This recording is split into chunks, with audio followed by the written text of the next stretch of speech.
Hi hello नमस्कार, स्वागत आहे तुमचं पुन्हा एकदा आकाशप्रीती ब्लॉगमध्ये. कसे आहात सगळे? तर आता तुम्ही सगळे तर कसे आहात ते विचारते, पण खरं सांगायचं तर आता बाळ व्यवस्थित नाही आहे.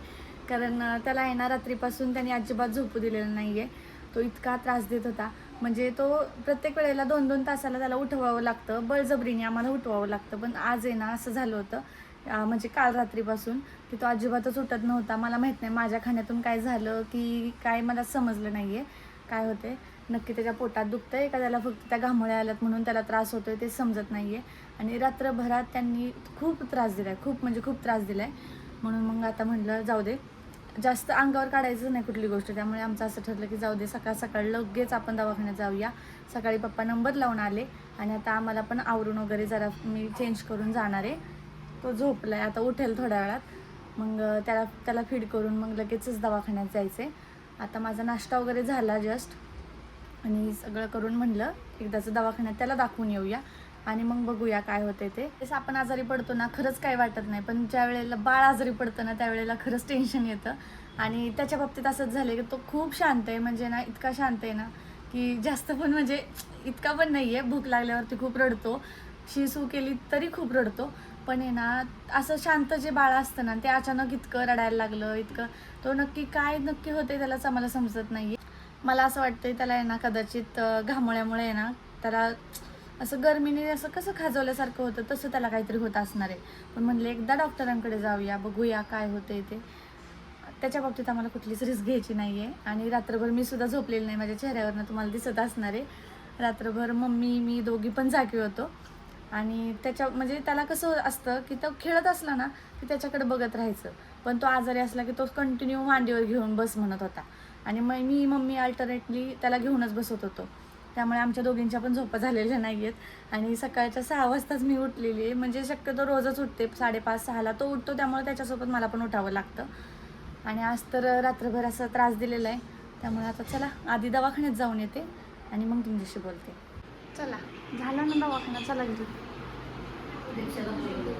रिक्षा आवडते आम्हाला, रिक्षात बसून जायला आवडतं. माझंच बघतीस का?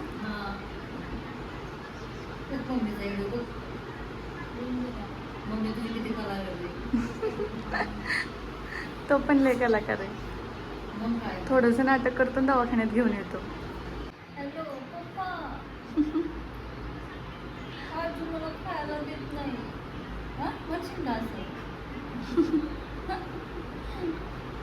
दवाखान्याचं झालंय, एकच पेशंट होतं त्यामुळं लगेच झालं. आता म्हणलं घरी जाऊया, रिक्षाची वाट बघतोय त्यामुळे बसलो.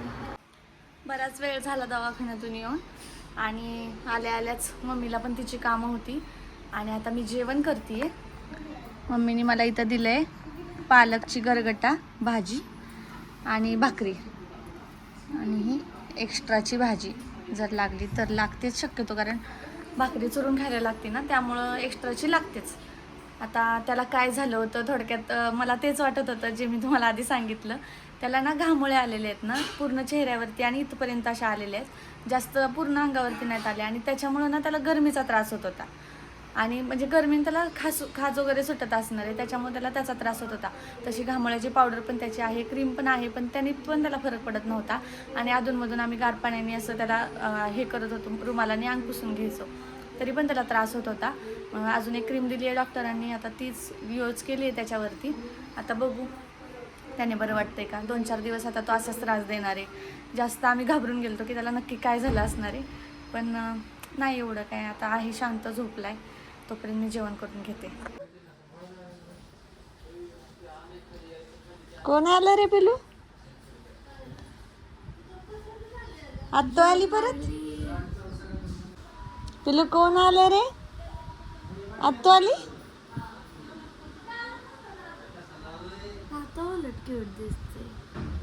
मेकअप केलाय.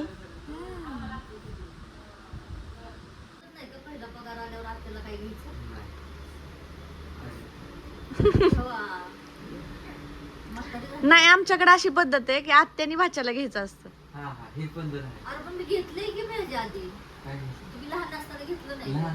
नाही, मोठं झाल्यावर 10वी पास झाल्यावर गिफ्ट घ्यायचं असतं. पहिल्या जॉबला आताच्याकडे आहेत की मग पैसे बघायला कामाला लागल्यावर तुझ्या मनाने काय बी घे. फॉर्च्युनर मला मला नाही अपेक्षा का भाच्यांनी मला काहीतरी द्यावं राहत तुमच्यासाठी दुकान लांब येते ना ते गेलो असं टाकून अपेक्षा बंद झाली माझी. मम्मी त्याला 10वीचं गिफ्ट द्यायचं असतं तू. हा काय देऊ चॉकलेट दुकानला. तो कप केक ठेवलाय हे कप नाही चॉकलेट चॉकलेट. लय मोठं गिफ्ट दिलं. ए तू त्याच्या बदल्यात तिला चॉकलेट दे. मीच ती रिटर्न करतो माझ्याकडून पण लगेच इथंच दे. नडतो तुम्हाला लोकांचं इथंच काय वळण लावत नाही पोरांना त्यामुळे पोरांना असं करतात म्हातारे माणसाला. मम्मी आम्ही कोणाची पोरं आहेत? तू म्हातारी झालीच मान्य केलंस. कालपर्यंत मॉडर्न आजी होती ना. आजी हा. म्हणल्यावर झाली की म्हातारी. मॉडर्न आजी होते ना कालपर्यंत. कालपर्यंत मॉडर्न आजी. पण आजी तर आहे ना नाव तर लागलं आजी ना लागली ना. रजिस्टरला आजी. हम्म आजी आजी. अपेक्षा पण केली आराध्या. मी देते ना. नक्की ना हो. प्रॉमिस. म्हणायला काय जाते. नक्की नक्की. हा, मी मम्मी ती ऑलरेडी कमवतीये नाही ह्या कष्टाचं नको. मग. लागलं ऑफिसला गेल्यावर ऑफिस. ऑफिसला गेलो ना ऑफिसला जायचं मग तर ती विसरते आपल्याला तोवर मम्मी. नाही नाही. बघू ते ना. ऑफिसला जाणार का विचारा आधी नाही जाणार. ते डायरेक्ट बाहेर घालणार करणार आहे ऑफिसला ती बळ तिला आराध्या फॅशन इन्फ्लुएन्सर बनायचे. फॅशन डिझाईनचं शिकणार आहे ना तू. मग हम्म. त्यावेळेला पहिला पगार. पगार द्या येणारच नाही तिला अरे थोडक्यात काय मम्मी तुला गिफ्ट नाही मिळणार. वय झालं की पोरं अशीच करायला लागतात येड्यात काढतात. म्हाताऱ्या माणसाला. अगं, अगं, अगं, अगं, अगं, अगं, अगं. हाडं मोडली का? नाव घ्यायची असतात. हाडं मोडली. नाव घ्यायची असतात. राम, विठ्ठला पांडुरंगा, परमेश्वरा.